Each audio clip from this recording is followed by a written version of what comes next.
ও মদদে টঙ্গীতে দুই পক্ষের মধ্যে যে সংঘর্ষের ঘটনা ঘটেছে সেটা কেন্দ্র করে সারা দেশে কিভাবে ভয়াবহ এক মব জাস্টিসের পরিবেশ সৃষ্টি করেছে।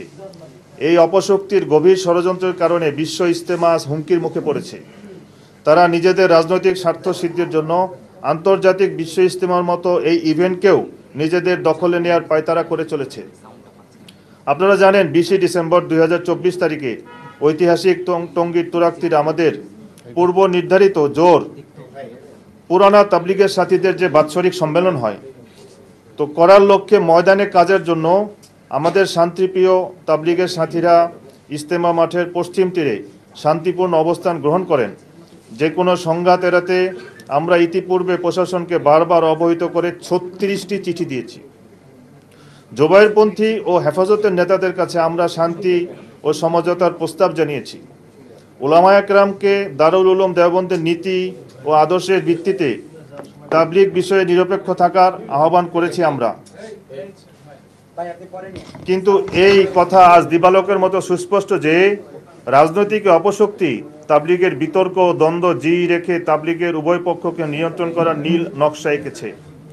মাওলানা সাদ অনুসারীরা ময়দানে আসলে তুরাগ নদী রক্তে লাল করার হুমকি দিয়েছেন হেফাজতের নেতারা, যে কারণে ওনারা কোনোভাবেই আমাদের সাথে সমঝোতায় আসতে তৈরি হননি।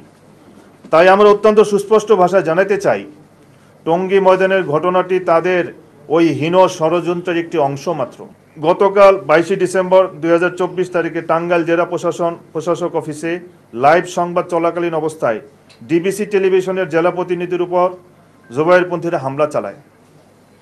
এই সময় আইনশৃঙ্খলা বাহিনীর সদস্যরা উপস্থিত থাকলেও সন্ত্রাসীদের আক্রমণ থেকে সাংবাদিকদের বাঁচাতে কোনো ভূমিকা পালন করতে দেখা যায়নি। আমাদের জানতে ইচ্ছা করে ধর্মীয় ফেসিবাদের এই ভয়াবহ উগ্রতার শেষ কোথায়?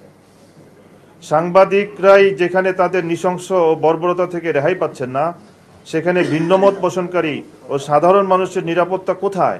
টঙ্গীর ঘটনার নিরপেক্ষ তদন্ত করার জন্য আমরা বিচার বিভাগীয় তদন্তের দাবি জানাই। যারা এই ঘটনার সাথে জড়িত, উস্কানিদাতা ও পরিকল্পনাকারী, তাদের বিচারের আওতায় আনা হোক, এটাই আমাদের চাওয়া। 7, 8, 9 ফেব্রুয়ারি 2025 তারিখে বিশ্ব ইজতেমার দ্বিতীয় পর্ব অনুষ্ঠানের প্রস্তুতি ও বিদেশি মেহমানদের অংশগ্রহণ নিশ্চিত করার বিষয়ে মাওলানা সাদ সাহেবের অনুসারীদের পক্ষ থেকে প্রশাসনের কাছে সব রকমের সহযোগিতা আশা করছি।